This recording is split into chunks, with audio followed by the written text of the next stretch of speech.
Sa likod ng matitibay na pader at kawad na may tinik ng isla, 3 preso ang naglakas loob na itaya ang kanilang buhay para sa kalayaan. Sa loob ng ilang buwan, palihim silang naghukay gamit ang isang lumang lagusan noong panahon ng mga Kastila na nakabaon sa ilalim ng maximum security compound. Nang gabing iyon, umalinggaw ang sirena, nagpanik ang mga gwardiya, at nagising ang buong isla.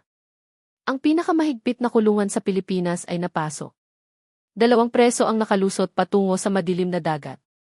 Samantala, ang isa ay nahuli sa dalampasigan, halos wala ng buhay. Ang lahat ng ito ay nangyari dahil sa determinasyon ng 3 preso na tumangging mamatay sa likod ng rehas na bakal. Ito ang totoong kwento ng pinakamatapang na pagtakas mula sa isla. Ang kwento ng 3 taong naghukay ng daan patungo sa kalayaan, musika gamit ang isang lagusan na hindi na sana dapat natagpuan. Ang gabing iyon sa isla ay walang ipinagkaiba sa mga nakaraang gabi. Madilim, tahimik at nakakakaba. Ang mga alon ng dagat ay humahampas sa pader ng mga bato, tila nagpapaalala na sinumang sumubok lumaban sa islang ito ay may 2 pagpipilian lang, ang mamatay o bumalik na nakakadena. Mula sa tore ng bantay, 2 nakaunipormeng opisyal ang nakatayo, matalas ang tingin habang iniiskan ang buong paligid ng penal colony. Pero sa ilalim ng lupa, ilang metro lang mula sa kanilang mga paa, may gumagalaw. Isang bagay na iayanig sa buong bilangguan. Sa loob ng selda ng mga high-profile na kriminal, 3 lalaki ang nakaupo ng tahimik.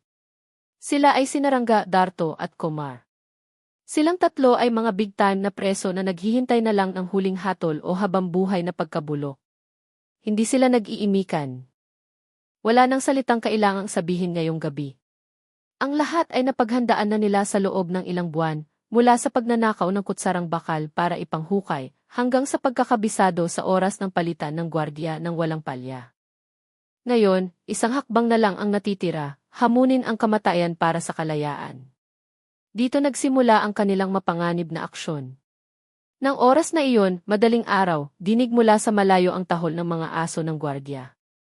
Ang spotlight mula sa tor ay umiikot, tinatamaan ang matataas na pader na puno ng barbed wire. Pero sa loob ng selda, handa na ang 3 anino.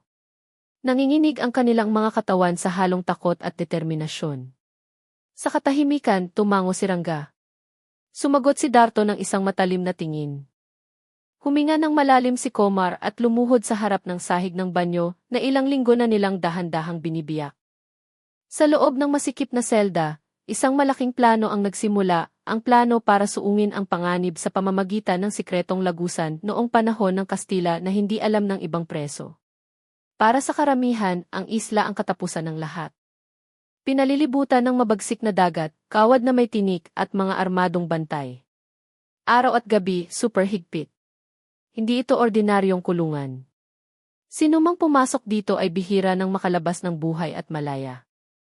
Ngunit para kay Rangga, ang mahahabang gabi sa likod ng rehas ay unti-unting bumago sa lahat.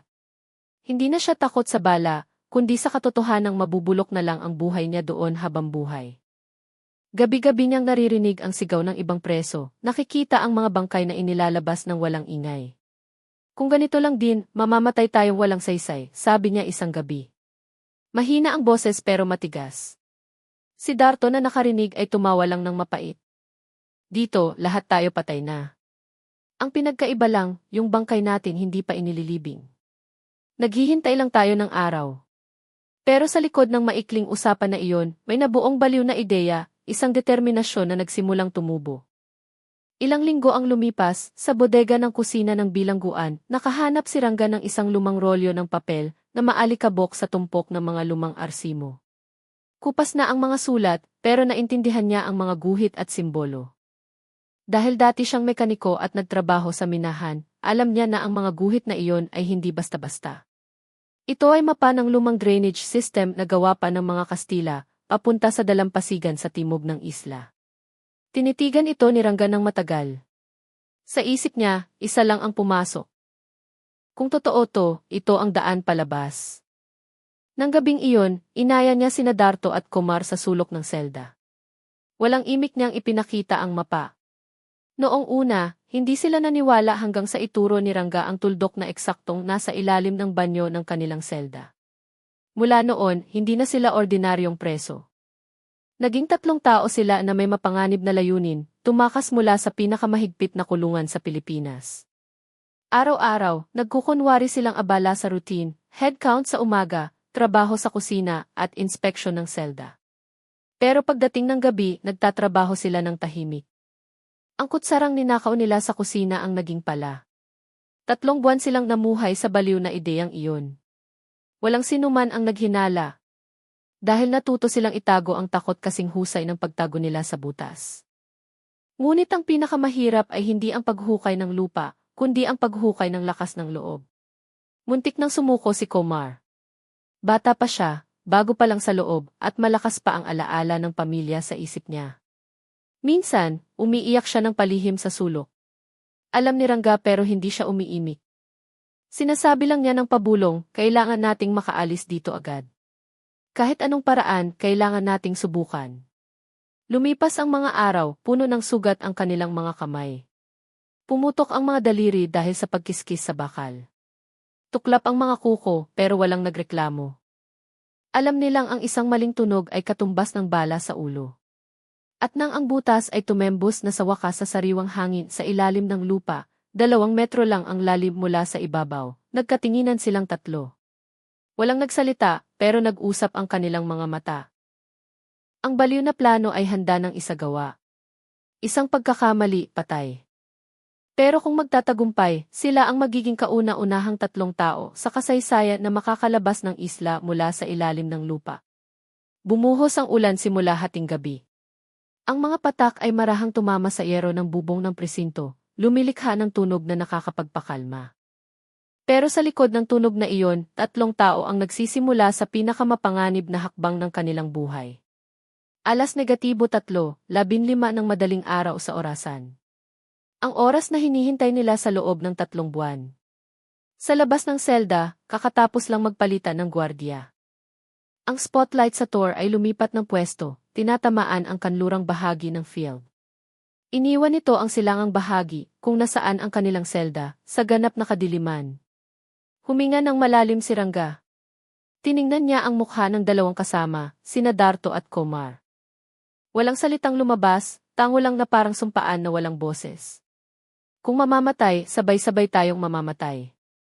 Kumilos si Rangga. Inalis niya ang baldosa ng banyo na maayos nilang itinago gamit ang semento. Nang maangat ang baldosa, sumingaw agad ang amoy ng basang lupa at kulob na hangin. Ang butas ay parang itim na bibig na lumululo ng liwanag, masikip, madilim at nakakatakot. Tandaan nyo, bulong ni Darto. Pagbaba natin, wala nang atrasan. Nilamon ng ingay ng ulan ang boses nila. Hindi sumagot si Rangga. Kinuha niya ang maliit na flashlight na gawa sa baterya ng lumang radyo, binuhay ito at maingat na bumaba sa butas. 1 hakbang, 2 hakbang, nawala ang katawan niya sa dilim. Sumunod si Darto at huli si Komar. Mukhang walang tao sa selda, tanging ang nakabukas na sahig at tumutulong tubig ulan ang naiwan. Samantala sa ilalim, opisyal nang sinimulan ng 3 preso ang kanilang biyahe, patungo sa kalayaan na ang bayad ay buhay. Ang hangin sa loob ng lagusan ay agad dumagan sa dibdib. Sobrang dilim, kulob at ang tunog ng ulan sa itaas ay nagmistulang malayong dae. Pero para sa kanila, ang bawat segundo sa ilalim ng lupa ay mas buhay kaysa sa 10 taon sa likod ng rehas. Gamit ang nanginginig na kamay, isinara ni Komar ang baldosa mula sa ilalim. Wala nang balikan. Ang natitira na lang ay ang madilim na lagusan, basang lupa, at takot na nag-aabang sa bawat paghinga. Masikip ang tunel, kasya lang ang 1 taong gumagapang. Ang pader ay gawa sa pulang laryo na karamihan ay bitak-bitak na, ang iba ay balot ng lumot at ugat ng puno. Ang hangin ay mamasa-masa, malamig at amoy kalawang at putik. Tuwing gumagalaw si Rangga sa unahan, ang tunog ng hininga niya ay umaalingaw sa masikip na pader, parang taong nalulunod na pilit lumalaban. Ang maliit na flashlight sa kamay niya ang nagbibigay liwanag sa likulikong daan. Tumutulo ang tubig mula sa itaas, tumatama sa mukha nila. Minsan, may naririnig silang kaluskos mula sa itaas, yapak ng gwardiya, kalansing ng kadena, tahol ng aso. Humihinto sila tuwing naririnig iyon, pinipigil ang hininga, hindi makagalaw kahit konti. Si Darto na nasa gitna ay nakatitig sa likod ni Rangga, nanlalaki ang mata sa kaba. Parang huminto ang oras sa ilalim, hindi nila alam kung gaano na sila katagal gumagapang. Pero nagsisimula ng manikip ang kanilang baga. Ang lupa sa ilalim ay malambot at maputi. Nadulas si Komar at lumikha ng maliit na talsik ng tubig. Sabay-sabay silang napigil ng hininga. Mula sa itaas, narinig ang malakas na tahol ng aso. Sinundan ng mabilis na yabag ng mga bota. Bawat ilang metro, nakakakita sila ng mga lumang kagamitan, tubong kinakalawang, bulok na kahoy, at mga sulat Kastila sa pader. Ang tunel na ito ay tunay na pamana pa ng panahon ng kolonyalismo. Hindi nila alam kung para saan ito ginawa noon. Pero ngayong gabi, magbabago ang kasaysayan nito bilang daanan ng pinakamatapang na pagtakas sa piitan. Huminto sandali si Rangga. Pinunasan niya ang pawis at putik sa mukha, saka tumingin sa dulo ng tunel na nagsisimula ng umakyat. Dapat dagat na iyan sa unahan, bulong niya. Nagkatinginan sina Darto at Komar. Alam nilang kung totoo ito, makakalanghap na sila ng hangin ng kalayaan.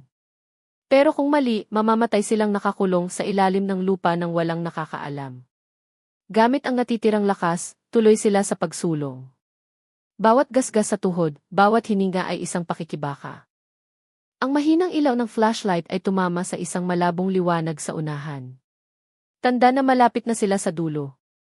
Ngunit sa sandaling iyon, may malakas na tunog mula sa itaas. Umungol ang sirena ng bilangguan. Sabay-sabay silang napatigil. Tumingin si Komar kay Rangga, puno ng takot ang mga mata. Ingat, mukhang buko na tayo, bulong niya. Tumingin si Rangga sa unahan. Ang mukha niya ay puno ng pawis at putik. Kung titigil tayo ngayon, sayang ang lahat, mahina pero matigas niyang sabi. At habang nagangalit ang ngipin, patuloy siyang gumapang sa maputik na lupa na ngayon ay yumayanig na dahil sa tunog ng helikopter na umiikot sa itaas ng kulungan. Ang tahimik na gabi ay naging gabi ng pagtugis. At ang tatlong tao sa ilalim ng lupa ay karera na ngayon laban sa oras at kamatayan. Ang kulob na hangin na nilalanghap nila ng 2 oras ay naging maalat na hangin ng dagat.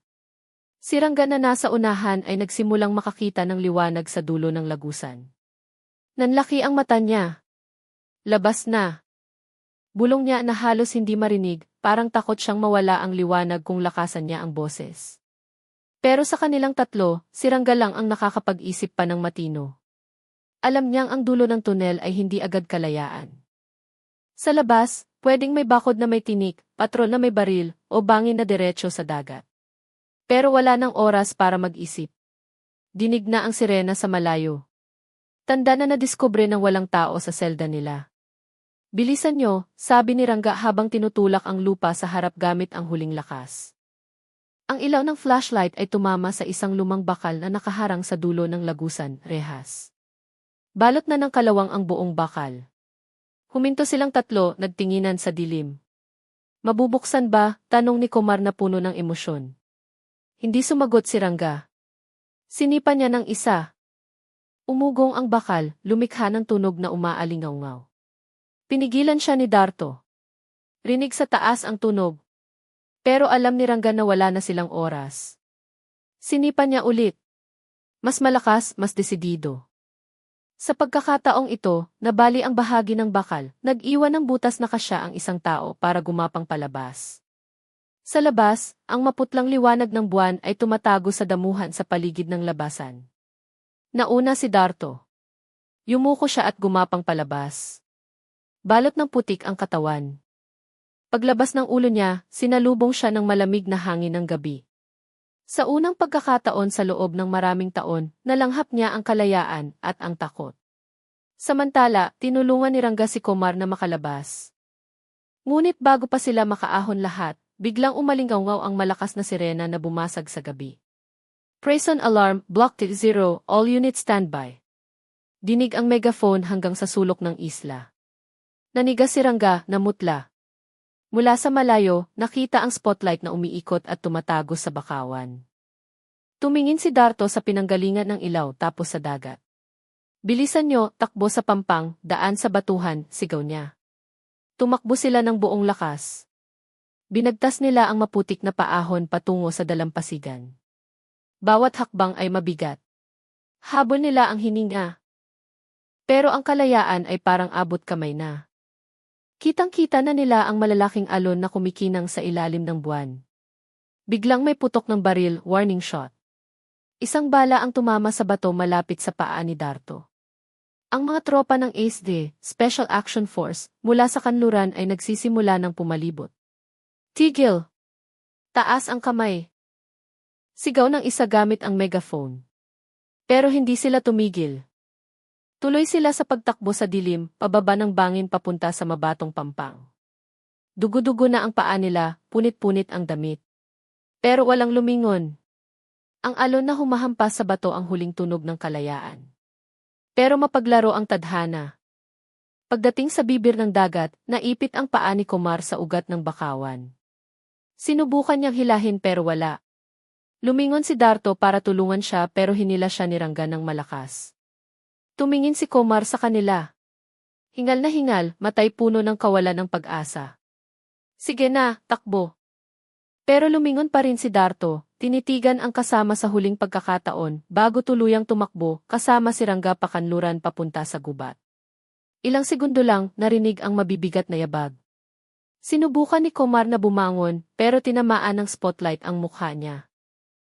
Hinablot siya ng mga kamay ng otoridad. Sinubsob siya sa lupa.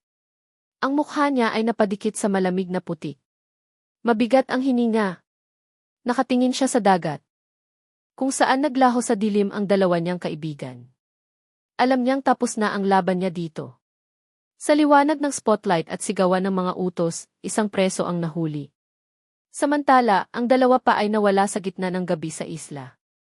Umawangwang pa rin ang sirena. Ang buhangin sa pampang ay maihalong dugo at putik. Sa hangin, amoy pawis, pulbura at ulan. At sa gitna ng kaguluhan, isang opisyal ang bumulong. Kung nahuli tayo ng konti, nakalusot na yung tatlo sa tunel. Ang gabing iyon ay naging bagong pahina sa kasaysayan ng isla. Ang gabi kung kailan sinubukan ng tatlong preso na tumakas gamit ang lagusang hindi alam ng marami. Bumuhos ang ulan, dagdag pahirap sa dalawang presong ayon ay nakabasahan na lang at balot ng putik. Tumakbo si Rangga at Darto ng walang direksyon, sa masikip na daan sa pagitan ng mga ugat ng bakawan. Bawat hakbang, lumulubog ang paa nila hanggang bukong-bukong. Mula sa malayo, mas dinig na ang sirena at mga aso.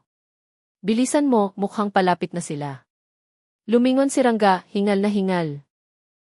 Pero halos hindi na kaya ni Darto. Gumguwang ang katawan niya, putla na. Ang sugat sa hita niya mula sa matatalim na bato ay tuloy-tuloy ang pagdurugo. Parang di ko na kaya, Rangga. Huminto sandali si Rangga. Kung titigil ka ngayon, siguradong patay ka, sagot ni Rangga ng mahina. Hinila niya ang braso ni Darto, pinilit itong maglakad kahit nanginginig na. Sa likuran nila, ang ilaw ng mga pulis ay tumatagos na sa manipis na hamog. Ang tahon ng mga gilsyam ay palakas ng palakas. Mabagsik na bumasag sa katahimikan. Isang bala ang humagwis sa puno sa itaas mismo ng ulo nila. Agad na dumapa si Rangga, hinila si Darto sa ilalim ng malaking ugat ng bakawan. Nagpigil sila ng hininga doon. Habang ang mabibigat na hakbang ng mga operatiba ay dumaan hindi kalayuan sa pinagtataguan nila. Mukhang pakanluran sila. Bilisan nyo! Dinig na dinig ang boses ng commander. Ang mga flashlight ay nagtuturo kung saan-saan, pero walang nakapansin sa makapal na putik kung saan nagtatago ang dalawa. Nang makalayo ang mga hakbang, hinila ulit ni Rangga si Darto papunta sa dalampasigan. Pag dito tayo nanatili, mahahanap nila tayo. Gamit ang huling lakas, gumapang sila papunta sa tunog ng alon. Matapos ang halos isang oras na paglalakad, nakarating sila sa isang maliit at tagong pampang, malayo sa mga outpost. Tahimik ang pampang. Tanging tunog lang ng malalaking alon na humahampas sa bato. Tumingin si Rangga sa laot. Madilim, walang bangka, walang ilaw. Pwede tayong lumanggoy palabas. Kung makaabot tayo sa dulo, may baryo ng mga mangingisda sa hilaga, sabi niya. Tinitigan ni Darto ang dagat ng may takot. Baliw ka na. Ang lalaki ng alon. Nakatingin lang si Rangga sa dagat ng blanko. Sa likod ng matigas niyang mukha, may halo ng pag-asa at kawalan ng pag-asa. Alam niyang dalawa lang ang pagpipilian, mahuli ng buhay o mamatay ng sumusubok. Lumalim ang gabi. Ang hangin ng dagat ay umiihip ng malakas, dala ang amoy alat at lamig na tumutusok sa buto. Nakita ni Rangga ang isang maliit na bangka na sumadsad sa pagitan ng mga bato. Bangka ng mangingisda, luma at may sirang sagwan sa dulo. Ito na ang tanging pagkakataon. Tulungan mo akong itulak. Sigaw niya para marinig sa lakas ng alon. Pero nakatayo lang si Darto. Nanginginig. Ang mga mata niya ay nakatingin sa likuran, sa kislap ng mga flashlight ng mga bantay na nagsisimula ng makita sa di kalayuan. Mula sa hamog ng dagat, ang sirena at sigawan ay humina hanggang sa tuluyang nawala. At sa gitna ng madilim na karagatan, tanging isang maliit na anyo sa ibabaw ng sirasirang bangka ang patuloy na lumalaban sa agos. Samantala sa Pampang, dumating ang tropa at naabutang buhay pa si Darto. Hinuli siya, pinusasan, at dinala pabalik sa kulungan na nanginginig ang katawan. Nang ilawan ng helikopter ang dagat, wala nang senyales ng bangka. Tanging malalaking alon at itim na anino sa malayo. Nang gabing iyon, muling isinara ng mahigpit ang isla. Pero sa lugbuok ng mga gwardiya, isang maikling pangungusap lang ang naitala. 2 preso ang nakatakas sa selda, isa ang nahuli, isa ang hindi pa natatagpuan.